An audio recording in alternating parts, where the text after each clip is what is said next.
Good morning, it's Dr. James. I do hope and pray this message finds you and your loved ones peaceful, thriving, and well.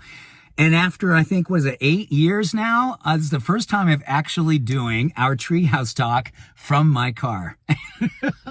Because many of you have said, oh my gosh, I'm back to commuting, and oh my goodness, I'm not staying home anymore, and oh my gosh, I'm just, right? Oh my gosh. Anyway, there's so many blessings about getting back out in the world because hopefully we can do it safely and mindfully. We learned so much about during the pandemic, about the things that we were missing and wanting to be re-engaged. But for a lot of us, it's like, oh my gosh, the one thing I don't miss is the commute, particularly the commute home when I'm already fairly stressed from the day. And then I walk into the house and sometimes I forget that I'm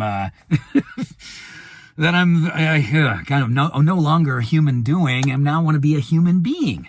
I want to walk into the house, whether it's to see yourself because you are with yourself, or you're walking through that front door to your house and you're saying, oh my goodness, these are the people I work so hard for. There's my kids, there's my partner, my lover, my family.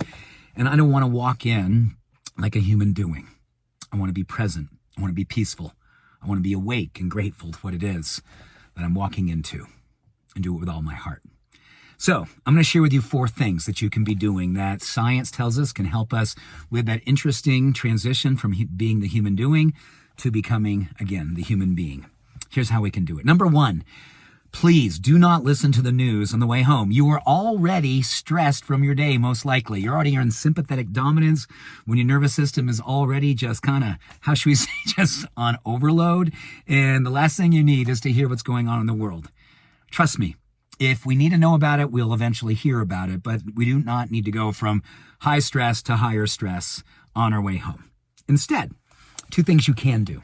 One of them is easy. You can just put on some music that has rhythm. And if you have the opportunity that you can kind of on your steering wheel or just with your head, bobbing your head, that's easy too. Studies show that when we have rhythm and we get into rhythm, it literally takes us out of the beta state in our brain, which is busy and, oh my goodness, thinking about everything, to help us to get into an alpha state, which is more peaceful and centered and present.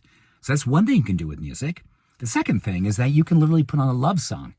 So if you have a love song, a song from high school, a song from your wedding, a song with your present partner, lover, or your kids, a song that just makes you feel love, studies show it literally helps us to reduce inflammation, helps us to lower stress hormones, just by listening to your song. So have your song on repeat and listen to it over and over again the whole way home. Third thing, this is beautiful. I want you to consider to walk into your house no longer with your phone in your hand or your phone in the visual field, or please do not walk into the house talking on the phone. Finish your call, because people on the other side of your door walking into your house, when they see you walking in with your phone going and you're talking to that, they immediately feel diminished. Their stress hormones go up. Their self-confidence and self-esteem gets challenged right out of the gate.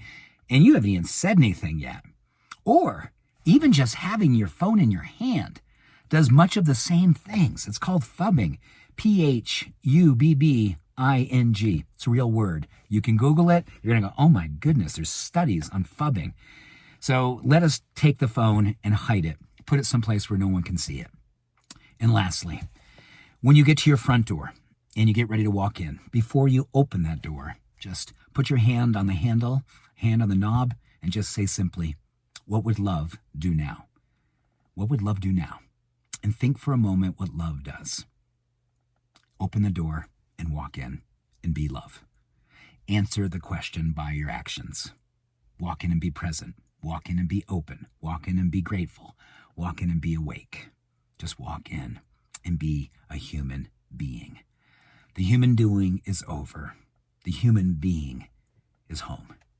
And when we're home, we can put our guard down and we can connect with the people around us, with the people that we love.